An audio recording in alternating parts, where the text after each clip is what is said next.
오늘 시편 34편 17절에서 20절 말씀 가지고 감사의 계절은 계속된다라는 제목의 하나님 말씀을 함께 나누도록 하겠습니다. 우리는 벌써 2주 전에 추수감사주의를 보냈습니다. 이제 추수감사주일 여기 앞에 잔뜩 있었던 과일들, 또 이렇게 예쁜 꽃들, 여러분의 기억 속에서 한 주 한 주씩 지나가게 되겠죠. 지난 주일 설교처럼 우리는 감사를 행사로 끝낼 것이 아니라 감사 이후에 펼쳐지는 더 아름다운 삶으로 들어가야 함을 우리는 함께 나눴습니다. 그것은 바로 하나님의 성품에 참여하는 삶, 하나님의 성품을 닮아가는 삶이 감사 이후에 우리의 신앙이 되어야겠죠. 들어가면 들어갈수록 더욱더 아름다운 풍경이 펼쳐지는 것이 바로 하나님의 사랑, 또 하나님께서 펼쳐주시는 감사의 계절입니다. 하지만 감사 이후에 우리의 의지로 하나님의 성품에 참여하는 삶을 살아가는 건 여간 어려운 일이 아닙니다. 감사주일이 끝나고 집에 오면 오히려 감사하지 못할 일들이 숙제처럼 밀려 있는 것들 경험해 보셨습니까? 교회에서도 이전에는 5월 달에 가족 찬양 대회 이런 거 많이 했어요. 근데 요즘에 이렇게 여러 목회 신학 칼럼들 같은 걸 보면 오히려 교회가 오늘날의 어떤 가족들을 인지하는 감수성이 상당히 떨어진다라는 그런 기사들이 참 많이 나와요. 1인 가구들은 아주 빠르게 늘어가고 있고 가정의 어려움 가운데 놓여 있다 보니 이전에는 가족들이 함께하는 예배가 교회의 어떤 전부였는데 지금은 전부를 품지 못하기 때문에 오히려 분리되는 상실감이 있다라고 말합니다. 교회가 그런 것들에 특별히 배려하고 사랑하는 부분들을 잘 해야 된다. 혼자 사는 분들이 참 많다라는 이야기를 하시더라고요. 감사주일도 그런 면에서는 그런 이면이 사실 있습니다. 다들 추수감사할 때 모두 다 감사하는 것 같은데 왜 나만 감사할 일이 없을까? 왜 나만 이런 어려움들 가운데 이 추수감사주일을 맞이해야 할까? 오히려 그때 예배드리기 더 어려워하는 분들이 많이 계십니다. 몸은 여전히 아프고 생계를 이어갈 걱정은 여전히 계속되고 있고 또 자녀들의 어찌할 수 없는 진로, 이제 자녀들도 다 장성했는데 내가 어떻게 이 자녀들의 길을 열어줘야 할까, 그런 마음의 어두움 가운데 하루하루를 보내시는 많은 성도님들이 아마 계실 거예요. 분명히 나이를 먹을수록 하나님을 아는 지혜가 깊어진다라고 이전에 선배들이 얘기했는데 다 거짓말이었구나 라는 것도 점점 알게 되고 총명함이 점점 흐려지고 삶의 기운은 점점 떨어지는 것을 우린 분명히 느낍니다.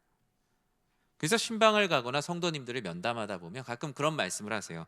목사님, 분명히 감사해야 하는데 마음이 너무나 무거워서 감사하기 참 어려운 것 같습니다. 저에게 감사의 계절은 한순간으로 이렇게 끝나는 것 같다고요. 분명히 그 진솔한 고백은 맞는 말씀이에요. 그런데 하나님은 성경을 통해 감사란 어떤 결과에 대한 응답을 넘어서 지금 하나님이 나를 보호하고 계시다라는 것을 믿는 것이 곧 감사라는 상태라고 성경은 말합니다. 그래서 우리는 소출이 없어도 감사할 수가 있는 거예요. 그냥 긍정적인 생각을 갖는 게 아니에요. 하나님이 소출이 없어도 지금 나를 보호하시고 나와 함께 하신다라는 것을 믿음으로 고백하는 것이 곧 감사라는 상태이기 때문이에요. 하나님이 나를 보호하신다는 확신과 믿음 속에서 우리의 인생에 겹겹이 쌓인 어려움들을 하나씩 말씀과 사랑으로 벗겨나가는 상태가 바로 성경에서 말하는 감사입니다. 그런 의미에서 우리의 감사는 추수감사절이라는 특정한 시간에 가둬두는 것이 아니라 그 감사의 계절이 여전히 흐르고 있다는 것을 우리는 신앙으로 날마다 고백해야겠죠. 오늘 시편 34편은 과연 감사할 상황인가? 이 34편을 보면 풍성한 소출이 하나도 없어요. 잘 됐다고 하는 일도 하나도 없어요. 오늘 시편 34편의 기자가 다윗인데 다윗은 아주 고통스러운 시간 속을 지금 헤매고 있습니다. 34편의 표제를 보면 이렇게 쓰여져 있어요. 다윗이 아비멜렉 앞에서 미친 채 하다가 쫓겨나서 지은 시. 저 표제만 봐도 상황이 좋지 않아요. 왜 다윗이 아비멜렉 앞에, 블레셋 왕 앞에 있어야 될까? 그리고 왜 미친 채 해야 할까? 왜 심지어 미친 채 하다가 쫓겨나기까지 해야 할까? 이 표제만 봐도 그의 삶에 감사를 찾을 수가 없어요. 이야기를 한번 들려드릴게요. 다윗이 사울 왕으로부터 쫓김을 당하고 있어요. 기름 부어 주실 때는 당장 왕이 될 줄 알았는데 뭐 그렇지가 않은 거죠. 오히려 괜히 기름 부음을 받아갖고 시기와 질투의 대상이 됐어요. 사울 왕에게 쫓기고 있습니다. 골리앗을 이긴 후에 처음에 자신을 칭찬했던 사울에게서 그의 입엔 이제 치이기와 질투가 가득하여 그의 손에는 이제 더 이상 그를 칭찬하는, 그를 보호하려고 했던 갑옷은 없고 창이 들려 있습니다. 많은 백성들의 사랑과 지지를 받았지만 상과 칭찬은커녕 목숨의 위협을 받고 있습니다. 왕의 군대를 보내서 다윗의 일거수일투족을 감찰하고 있고, 다윗은 자신의 머리 하나 편히 누일 곳이 없는 상태예요. 도망자 신세가 되었는데 어찌 그가 감사의 계절을 지나고 있다라고 할 수가 있겠습니까? 결국 다윗이 어디로 도망을 가냐면요, 자신의 나라를 떠나서 골리앗의 나라인 블레셋으로 소위 망명을 갑니다. 더 이상 이 나라에 있을 수가 없는 거죠. 얼마나 절박했을까요? 자신이 만군의 여호와의 이름으로 죽였던 그 골리앗의 홈타운, 골리앗의 고향으로 가는 거예요. 그러면 여러분 어떻게 했어요? 우리 동네가 배출한 최고의 영웅이었던 골리앗을 죽인 다윗이 우리 마을에 있다? 아마 가만두지 않을 거예요. 가보니까 당시에 텔레비전이 있었던 것도 아닌데 다윗을 알아보는 이들이 있었다는 거예요. 얼마나 유명했다는 겁니까? 여기 보십시오. 이 골리앗을 죽인 다윗이 지금 우리 마을에 제 발로 굴러 들어왔다고. 이제는 사울 왕의 칼이 아니라 이젠 동네 사람들 칼에 맞아 죽을 상황에 다윗이 처해 있었죠. 다윗은 생존을 위한 선택을 합니다. 미친 사람, 정신적으로 문제 있는 사람처럼 행동을 해요. 성문에서 침을 흘리고 이성을 잃은 사람처럼 행동을 합니다. 근데 요 문화적 특성을 좀 하나 알면 좋은데, 사실 고대 근동 문화에서는 이런 정신병세가 있는 사람, 마음이 되게 약한 사람을 해치지 않아야 된다라는 일종의 종교적 두려움이 있어요. 이 고대 근동 사회에서. 그러니까 다윗을 저 사람 죽이면 오히려 우리가 벌 받아. 다윗도 그걸 알고 있었겠죠. 하나님이 순간 주신 지혜일 겁니다. 다윗은 살 길을 찾았고 시편 34편은 이렇게 진행이 되고 있어요. 그리고 이렇게 하신 하나님을 광야 가운데 도망치면서 찬양하고 있는 거죠.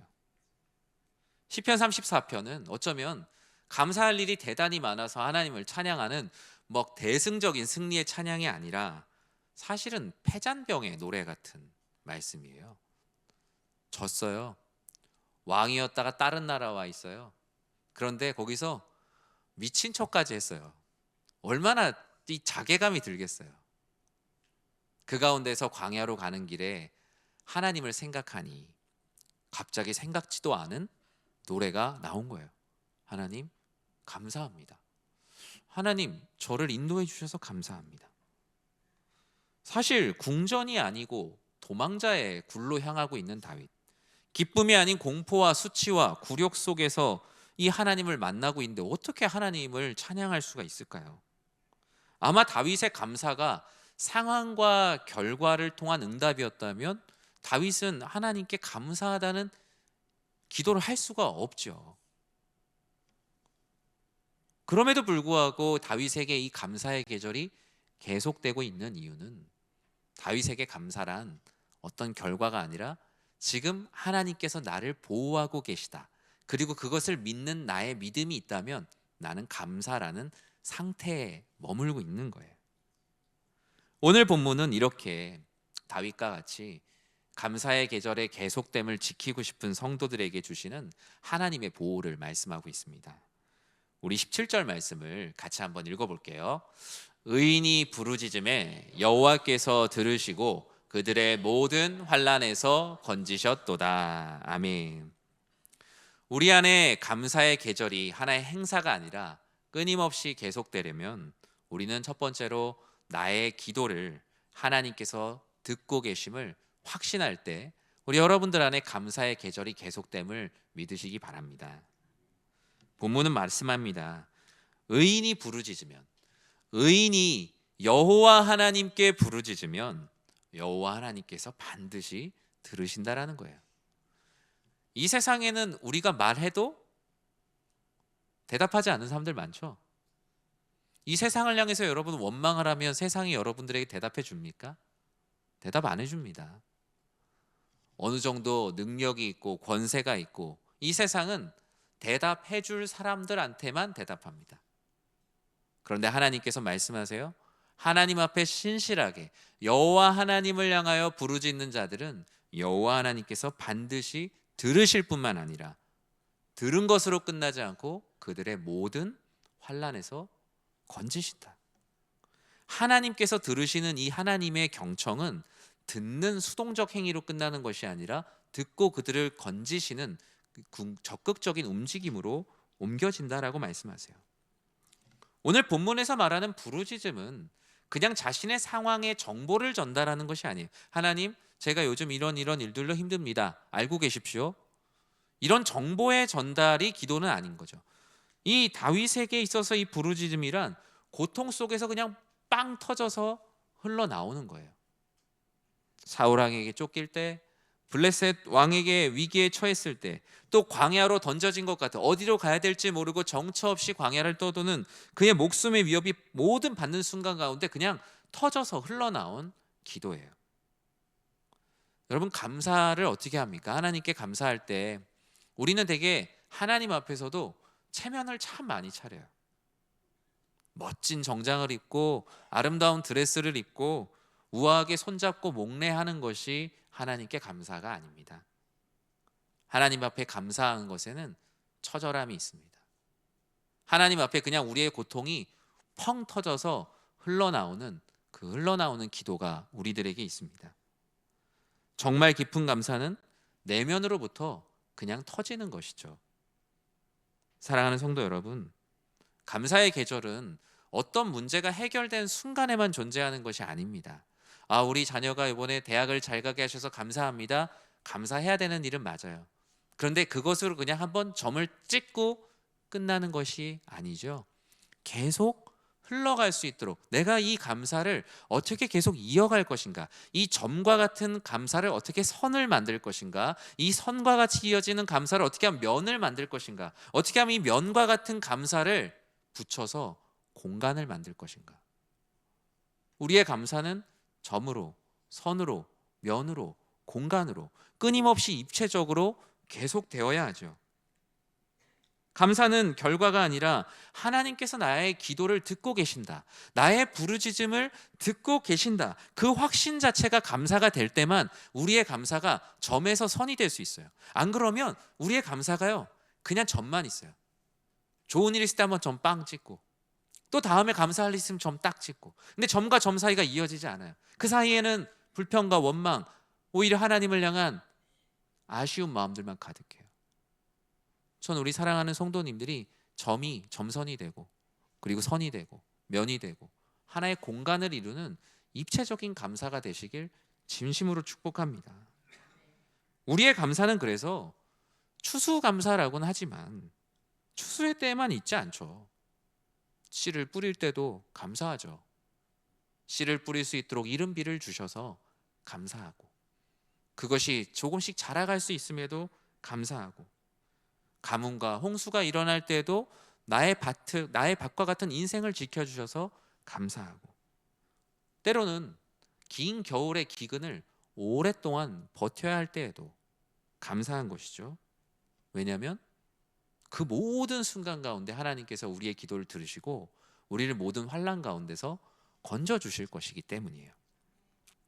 오늘 본문은 우리의 감사의 계절이 계속되려면 두 번째로 상한 마음에 하나님께서 가장 가까이 오신다는 것을 확신해야만 우리는 감사의 계절이 계속되는 은혜를 누릴 수 있습니다. 18절 말씀을 우리 같이 한번 읽어볼게요. 여호와는 마음이 상한 자를 가까이 하시고 충심으로 통회하는 자를 구원하시는 도다. 아멘. 사실 오늘 34편 17절에서 20절 말씀은 어떤 설교보다도 그냥 여러분이 이 본문을 반복해서 계속 읽으시면 그 자체로 너무나 큰 은혜가 되는 말씀입니다. 감사주일에 우리 모두 웃으며 예배드리며 찬양했죠. 찬양제 때 나와서 그 신세 한탄하시는 분 한 분도 없었어요. 다 하나님 앞에 찬양하고 기뻐하고, 그런데 그 마음 가운데 갈등이 있는 상태에서 찬양하러 나오신 분도 있겠죠. 전도회가 같이 찬양한다고 하니까, 교육부서가 같이 나와 찬양한다고 하니까, 또 우리 맡은 사역팀에서 같이 나와 찬양한다고 하니까, 어쩌면 온전한 마음이 준비되지 않은 상태에서 어려운 마음으로 나와서 찬양하신 분들도 참 많이 계실 거예요. 그럼에도 불구하고 찬양하시는 이유는 하나님을 찬양할 때 나의 상한 마음에 하나님께서 가장 가까이 오신다는 것을 믿고 계시는 확신이 있으셨기 때문에 나와서 찬양을 하셨을 거예요. 가정으로 돌아가면 눈물을 흘리는 성도님들이 참 많습니다. 교회 안에서 신앙생활 할 때에는 내 직분 때문에, 내 연수 때문에 내가 신앙생활 해왔던 그런 시간들이 있으니까 다른 사람들 앞에 내 신앙의 연약함을 충분히 드러내지 못하는 분들 참 많이 계실 거예요. 전 성도님들 이렇게 신방을 하다 보니까 그 생각도 해봤어요. 우리 집에는 누가 신방을 올까? 저에게도 그런 시간들은 참 필요하겠구나. 항상 어디 가서 말씀을 전하는 입장이 아니라 그냥 한 가정의 세대주로서, 가정의 구성원으로서 누군가가 말씀을 전하러 올 때 거기에서 우리도 가정의 말씀을 갖고 준비하는 그런 시간이 있어야겠다라는 생각을 참 많이 하게 됐어요. 그래서 우리 목사님들 중에서 한 분을 우리 집에 신방을 오라고 해야겠다라는 생각을 해봤어요. 왜냐하면 그렇지 않으면 우리가 그 하나님 앞에 기도 제목을 내놓고 말씀을 받아들이는 이 겸비함이 계속 사라지게 되거든요. 모두가 감사하고 기쁜 일들이 많은데 이 상한 마음에 가까이 오시는 하나님에 대한 갈급함이 없으면 우리들이 때로는 기쁨과 감사함으로 나아가지 못하고 우리의 모습을 보며 자괴감에 빠질 때가 아주 많이 있어요. 우린 그때마다 우리의 상한 마음에 하나님께서 가까이 오심을 확신해야 합니다. 그래야 우리의 감사의 계절이 계속되는 거예요. 이 하나님의 가까이 오심에 대해서 이 히브리어 원어는 이렇게 말합니다. 숨결이 느껴질 만큼 다가오는 것을 하나님의 가까이 오심이래. 그러니까 하나님이 가까이 오신다라고 얘기했을 때 이 표현을 히브리인들은 어떻게 느끼냐면 하나님이 나를 향해 말씀하시는 그 숨결이 느껴질 정도로 가까이 오시는 게 내가 상한 마음일 때 하나님이 가까이 오시는 그 마음이에요. 여러분도 하나님께서 나에게 가까이 오신다, 내 상한 마음에 가까이 오신다라는 마음을 읽으실 때 하나님이 우리에게 말씀하실 때 그 숨결까지 느껴질 정도로 가까이 오신다는 것을 여러분 믿어야 해요. 하나님의 숨결은 사람을 만드셨어요. 사람을 살리십니다. 상한 마음을 치유하시는 상처 입은 치유자의 숨결을 우리는 상한 마음 가운데 구해야 하죠. 여러분 올 한 해 마음 상할 일 있으셨어요? 없으셨어요? 없으셨어요? 저는 많았어요. 마음 상할 일이 왜 없습니까? 마음 상하게 하는 일도 많고 누군가의 마음을 상하게 하는 일도 많았어요. 우리는 피해자임과 동시에 언제나 가해자예요. 왜냐면 누구나 다 상처 받은 사람 많다고 하는데 준 사람은 없어요. 누가 줬을 거 아니에요. 나도 알지 못하는 사이에 가해자가 되기도 하고 나도 알지 못하는 사이에 피해자가 되기도 해요. 때로는 내가 누군가에게 상처를 줬다는 자체가 나에게 상처가 되기도 해요. 내가 왜 이것밖에 안 됐을까? 여러분 상처 받은 채로 누군가에게 상처를 준 채로 그 상한 마음으로 그대로 계시고 계시진 않습니까? 내 마음을 상하게 한 사람에게 자꾸 사과를 받으려고 하잖아요. 그럼 그 상처가 아물지 않아요. 오히려 우리의 상한 마음에 가까이 오시는 하나님을 구해야 합니다. 사람에게 그 상한 마음의 상처를 받으려고 하면 얼마나 만족이 있겠어요? 그 사람이 여러분 와서 막 무릎 꿇고 빌어야 만족하시겠어요? 아마 무릎 꿇고 빌면 마음도 불편할걸요. 그냥 그 상한 마음을 하나님, 제 마음을 치유해 주십시오. 저와 가까이 해 주십시오. 하나님의 숨결을 느끼게 해 주십시오.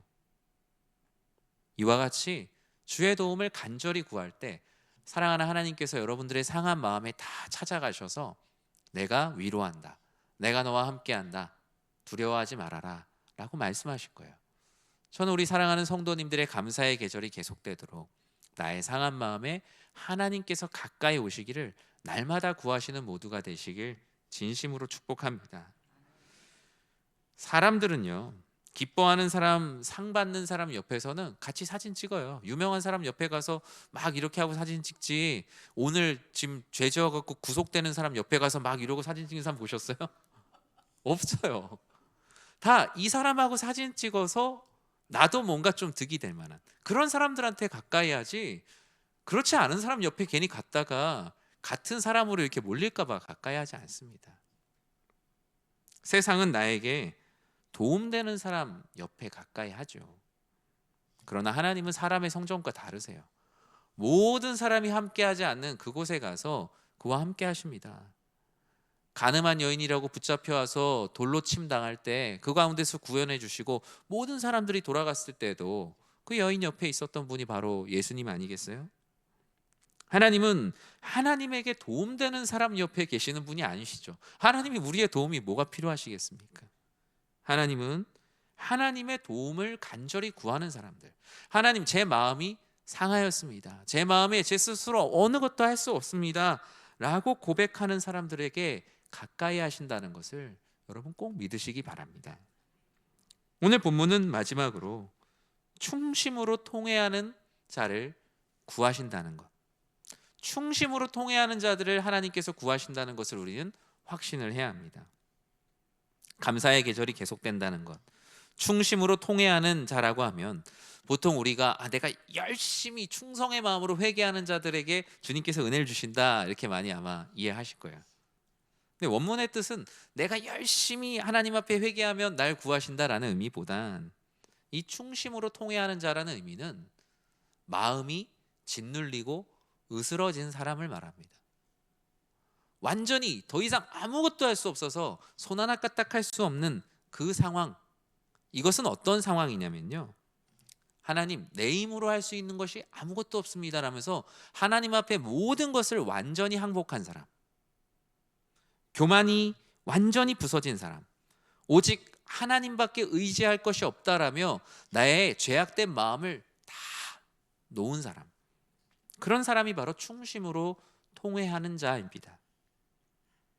충심으로 통회하는 자란 하나님 앞에 낮아질 죄로 낮아진 사람이에요. 우리의 감사의 계절이 계속되기 위해서 우리는 내 힘으로 버티던 자리에서 내려와야 합니다. 하나님께 감사한다는 것은 하나님과 같은 눈높이에서는 보이지 않는 풍경이에요. 하나님보다 높이 있을 때도 당연히 보이지 않죠. 오히려 하나님을 우러러 볼 때만 우리들에게 보이는 풍경이 바로 감사의 계절이라는 풍경이에요. 하나님이 우리의 감사가 계속되도록 지키시는 그 사랑, 19절에선 이렇게 표현하고 있죠. 같이 읽어보겠습니다. 의인은 고난이 많으나 여호와께서 그의 모든 고난에서 건지시는도다. 아멘. 분명 우리에게 고난은 피할 수 없는 인생의 여정이죠. 그리스도인들도 고통이 있죠. 나이가 들면 들수록 몸도 약해지고 마음도 약해지고 삶의 무게도 상대적으로 커지기도 합니다. 그러나 하나님은 오늘 말씀을 통해서 우리들에게 권면하십니다. 고난이 아무리 많다고 하여도 그 수많은 고난에서 내가 너를 건질 것이다. 불행과 고난이 겹치고 겹친들 하나님의 구원의 은혜 역시 그 수많은 겹쳐있는 고난을 다 풀고도 남을 은혜가 있다고요. 그뿐만 아니라 20절에서 이렇게 말씀하죠. 그의 모든 뼈를 보호하시며 그 중에서 하나도 꺾이지 아니하도다. 모든 고난 속에서 우리의 모든 뼈를 보호하신다. 우리의 근간이 흔들리지 않게 하신다는 말씀이죠. 기운이 떨어져도 이 삶이 내 멋대로 되지 않아도 하나님을 하나님으로 믿을 수 있는 그 믿음이 흔들리지 않게 하시는 은혜. 환경과 상황이 흔들려도 믿음의 근간을 지키세요. 가끔 신방을 하다 보면 어떤 성도님이 그런 말씀을 하세요. 제가 교회에 나가고 있는 게 사실 기적이에요, 목사님. 창피하지만 지금 제 삶에 일어나는 것만 보면 주변에서 교회에 가는 것에 대해서 어리석게 얘기하는데 제가 교회를 나가고 있는 게 제가 생각해도 정말 하나님의 은혜다. 여러분 그럴 때가 있죠. 지금 내 삶에 정돈되지 않은 수많은 일들, 해결되지 않은 많은 일들, 마음 가운데 하나님을 신뢰하는 것이 무너져 있음에도 불구하고 내가 예배의 자리에 나아갈 수 있다는 것. 주님께서 우리의 뼈를 보호하시는 것이죠. 인생의 바람이 불면 몸은 흔들리고 우리의 외면과 같은 외피에는 엄청나게 많은 상처가 나고 피가 흐를 때도 있지만 하나님께서는 우리의 뼈 그 한마디 한마디를 지키시며 계속 인생의 바람 속에도 서 있게 하십니다. 그래서 우리는 고백하죠. 고난이 참 많지만 그럼에도 불구하고 하나님을 믿는 신앙 안에 서 있게 해주셔서 감사하다. 이 고백이 우리의 감사의 계절이 계속될 수 있는 이유입니다. 말씀을 맺습니다. 다윗은 이 광야를 거쳐 아둘람 굴로 가게 됩니다. 생명을 지키기 위해 블레셋 땅에서 미친 채 해야 살 수 있는 세상 속에서도 하나님이 나를 보호하고 계시다라는 그거 하나만으로 하나님께 감사하게 됐죠. 손에 들고 있는 것은 아무것도 없고 그에게는 시간도 공간도 미래도 아무것도 들고 있지 않습니다. 현실과 상황이 너무 무겁고 지키고 위협이 어려워서 인간으로서 우리는 어쩔 수 없이 해야 되는 선택들이 있습니다. 그러나 우리가 하나님을 믿지 않아서 그런 것이 아니죠. 신앙이 흔들려서도 아닌데 지금 현실이 너무나 벅차서 해야 되는 수많은 선택들 가운데 하나님은 우리들에게 말씀하십니다. 그럼에도 불구하고 내가 너를 지키고 있음을 확신하여라. 내가 너를 보호하고 있음을 믿어라. 그것이 바로 광야 가운데 살아갈 수 있는 유일한 힘이라고 말씀하십니다. 우리의 감사의 계절이 계속될 수 있는 이유는 하나님이 언제나 우리의 부르짖음을 듣고 계시다는 것. 우리의 상한 마음을 사람들은 멀리할지라도 하나님은 그 숨소리가 들릴 때까지 우리와 가까이 함께 하신다는 것. 통해하는 영을 회복시키시고 뼈 하나까지도 지키시는 분이시라는 것. 감사는 좋은 일이 있어서 감사합니다를 넘어 어떤 상황에도 나를 지키시는 하나님을 경험하는 그 상태가 감사의 원천이라는 것. 이제 우리는 곧 12월로 들어갑니다. 연말로 향하는 이 계절 속에서 가을에서 겨울로 계절은 바뀝니다. 구역 모임도 또 방학도 하고 여러 가지 상황들이 바뀌겠죠. 하지만 우리에게 구원을 주시는 그 구원의 기쁨이 흐르는 감사의 계절은 계속될 것입니다. 이제 추수감사의 계절을 넘어 우리는 주님의 다시 오심, 주님의 이 땅에 오심을 기다리는 대림의 절기로 또다시 들어갑니다. 대림절이 무엇입니까? 바로 변하지 않는 감사의 계절 속에서 예수님의 탄생과 재림을 소망하는 시간입니다. 이 기다림의 계절 역시 감사의 계절입니다. 주님의 오심을 기다리는 감사의 계절, 이 구원의 기쁨으로 살아가는 우리 모든 성도님들 되시길 주님의 이름으로 간절히 축원합니다.